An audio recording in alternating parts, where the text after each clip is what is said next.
आणि यापुढची बातमी जीएसटी संदर्भातली आहे। जीएसटीच्या विधेयकासंदर्भात राजकीय हालचालींना आता वेग आलेला आहे। अर्थमंत्री दीपक केसरकर यांच्यामार्फत सुधारित मसुदा रात्री मातोश्रीवर पाठवण्यात आलेला आहे आणि आता बैठक सुरू झालेली आहे।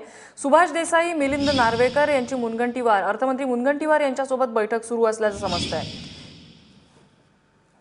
वैभव परब आमचे प्रतिनिधी आपल्याला अधिक माहिती देतात। वैभव, साधारण काय चर्चा या बैठकीमध्ये होऊ शकते?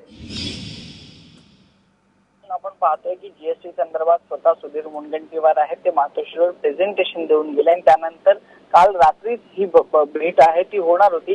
मात्र शिवसेनेने थोडासा वेळ मागून घेतला आपल्याला अभ्यास करण्यासाठी, नेमक्या यामधल्या त्रुटी काय आहे आणि यातून होणारे फायदे काय आहेत त्यासाठी शिवसेनेने 1 दिवसाचा अवधी मागून घेतला होता आणि त्यानुसार ठरलेल्या वेळेनुसार आज आहे ती ही भेट आहे ती सह्याद्री अतिथीगृहावर होत आहे आणि या भेटीसाठी स्वतः सुधीर मुनगंटीवार भाजपकडून असतील आणि दुसरीकडून शिवसेनेकडून मिलिंद नार्वेकर आणि सुभाष देसाई असे 2 लोक आहेत ते शिवसेनेकडून पाठवण्यात आलेले आहे। यानंतर हे जे 2 प्रतिनिधी पाठवण्यात आलेले आहेत शिवसेनेकडून, प्रतिनिधी आहेत ते शिवसेने प्रमुख उद्धव ठाकरे यांना पक्षप्रमुख आहेत त्यांना हे माहिती देतील सविस्तरपणे आणि त्यानंतर ह्या संपूर्ण जीएसटी संदर्भातला निर्णय आहे याला अजून थोडा वेळ लागेल, कारण का तातडीनेच ह्या निर्णयावर शिक्कामोर्तब होणार नाही, कारण का शिवसेनेला ज्या त्रुटी आहेत, ज्या अडचणी आहेत त्या खरंच पूर्ण होत आहेत का याची देखील शहानिशा स्वतः शिवसेना करून घेणार आहे।